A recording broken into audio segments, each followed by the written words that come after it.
Tom Aspinall might genuinely be getting blacklisted by the UFC, and honestly, the deeper this entire situation gets, the worse it starts making Dana White look, because somehow, despite Aspinall saving the heavyweight division during all the Jon Jones chaos, despite becoming one of the most exciting heavyweights the UFC has had in years. Who's next big heavyweight star? Tom Aspinall, the guy who Of just course, who won just the won. interim title. He's phenomenal. And despite literally carrying the division while everything around the undisputed title completely stalled out, the active heavyweight champion still has no confirmed fight, no clear future, and now appears to be completely left out of the biggest UFC event imaginable, the White House card. Now it's become Jon versus Tom would be the biggest fight ever at the White House, and even Dana has talked about it, that would be the wish list. Is that something that you even think about? Do you want me to be honest? Please. It has spent 0 seconds in my mind. That's it. I'm not interested, mate. Not interested. And the world shouldn't be interested either, because what's the point? It's just false hope. And once you really start putting all the pieces together, the entire situation starts feeling less like normal UFC politics and more like something personal quietly broke behind the scenes a long time ago. Because this story didn't just suddenly start now, it's been building for years. Back when Aspinall first exploded into the heavyweight division, fans instantly saw him as the future because unlike most heavyweights, Tom didn't move like a giant at all. He was fast, technical, explosive, charismatic, and finishing elite fighters in minutes while the UFC desperately searched for the next huge superstar after the chaos surrounding Jon Jones moving up to heavyweight. But just as Aspinall's momentum started becoming impossible to ignore, everything suddenly slowed down with protecting the Jon Jones storyline and preserving the fantasy of Jones returning to dominate heavyweight on his own terms. So while Aspinall was out there begging for activity and trying to keep the division moving, Dana White repeatedly refused to strip Jon Jones even while the heavyweight division was basically frozen in place waiting for him to decide whether he even wanted to fight again. Me and Dana don't really speak like that anyway, so... Ever? No, ever. Has he sent you a text or DM in the aftermath? Hope you're feeling better. No, nothing like that. He actually, he started giving updates that there was nothing wrong with my eye when that isn't the case. So I've done a lot for the UFC, so yeah, disappointing.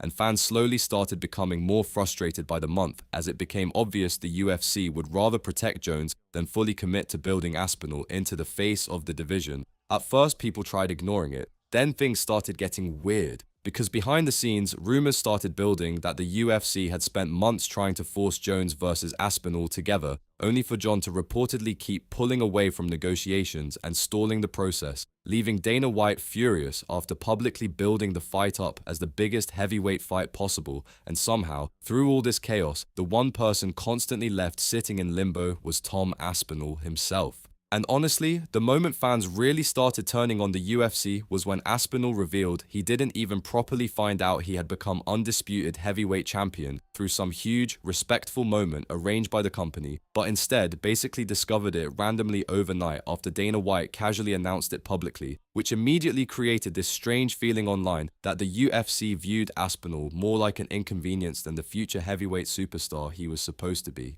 Tom Aspinall is the new UFC heavyweight champion. No longer the interim champion, he's the heavyweight champion. Something that should have happened 2 years ago when he beat Sergey Pavlovich at Madison Square Garden. Because that's really how this should have been handled from the beginning.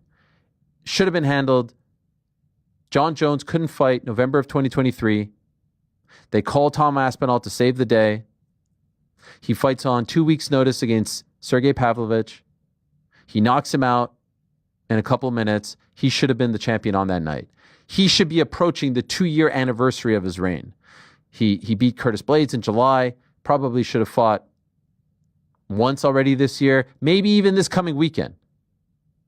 But you all know the story. You all know what has transpired over the last 8 or so months. But things somehow got even more uncomfortable after that, because once Aspinall finally returned and got his next fight, the entire energy surrounding him felt strangely cold from the UFC side, almost like Dana White had completely lost interest in promoting him properly, and fans noticed it immediately because for someone who was supposedly the heavyweight champion, the build-up felt flat, awkward, and nowhere near the level people expected for the man carrying the division. Then came the eye injury, and honestly, this is where many fans believe the relationship between Dana White and Tom Aspinall really started breaking apart behind closed doors, because after Aspinall suffered the brutal eye poke and ended up needing surgeries, recovery treatment, and months away from competition, people expected the UFC to publicly support their heavyweight champion through the recovery process. But instead, Dana White kept making these strange little comments and subtle digs that many fans interpreted as him blaming Aspinall for the situation.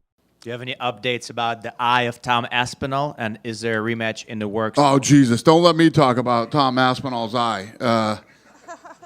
Apparently he's going in for a second surgery or just had it, and by surgery I mean injections. I have no idea. Thank you, sir. Get a quote from him.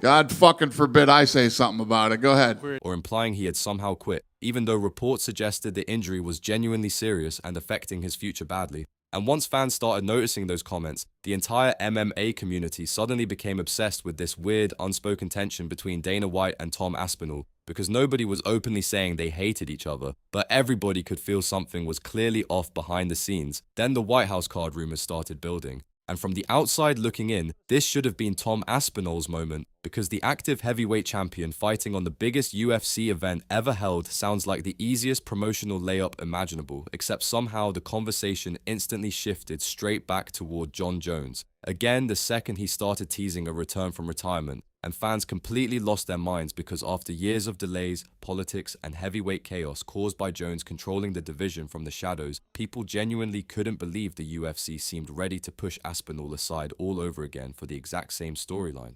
And of course, it's been pretty interesting, all the stuff that Jon Jones has been saying to the media this week, and I'm sure there's more to come, but check out these. You're beating guys who aren't even champions, and you consider yourself a champion.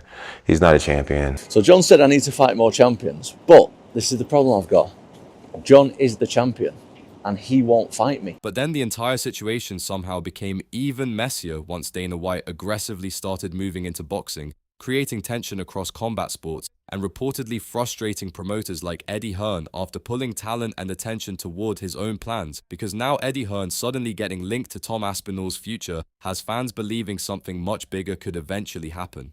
Because if Aspinall eventually walks away toward boxing, crossover fights, or massive outside paydays, the UFC potentially loses one of the most naturally marketable heavyweight stars they've had in years, and honestly, some fans now believe Dana White sees that possibility coming, which only makes the White House card situation look even stranger.